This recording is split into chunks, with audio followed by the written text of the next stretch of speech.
psalm is that of the pen of David, the beloved of the Lord. When he was in the wilderness of Judah, in the Hebrew is Yehuda. Everybody say Yehuda. And while I'm there, we know that according to Jewish culture, we're now in the beginning of their new year, where Yom Kippur and Rosh Hashanah and all of, now we're in the feast and the festivals in that time.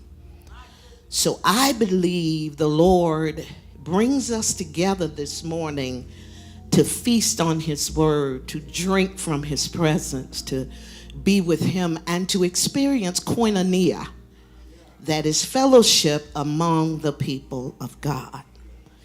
So the inscription, again, these are important things. When you read the word of the Lord, when you study the word of the Lord, you want to know who it's speaking of, to, and why.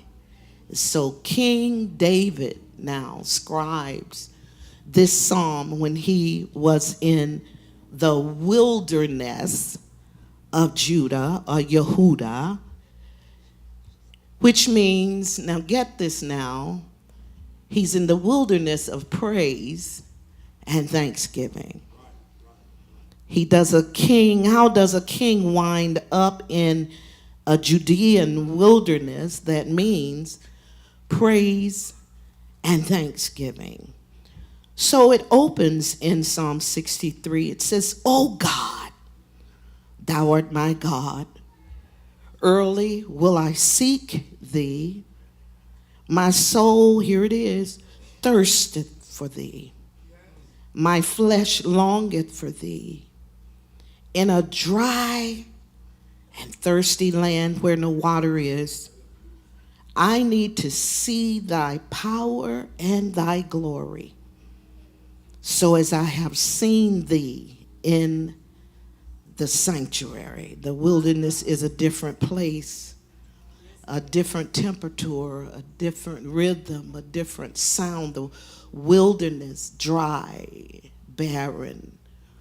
Not much life can live there, where no water is. And David now, there's three things that he does. When he says, "Oh God," David is making a plea.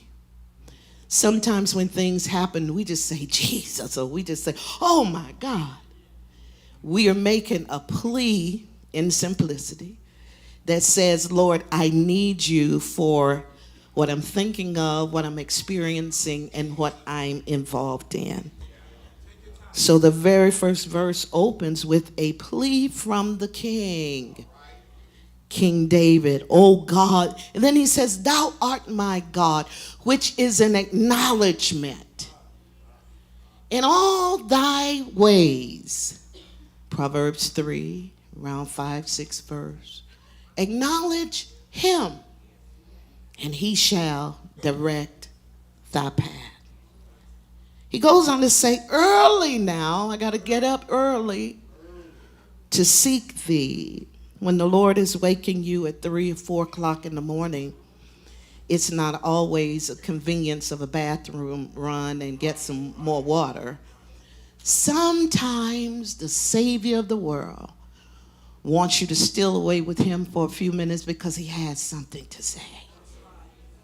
We're so used to prayer and meditation being a time that we have a to-do list for God. But every now and then, early in the morning, before evil starts stirring, There we go. There you go. get up and have some time with God.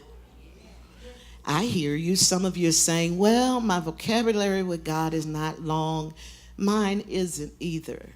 I just learned to pray his holy word. Say back to him what he's already spoken. "Thou art my God. Early will I seek thee." We are all not at the same spiritual level.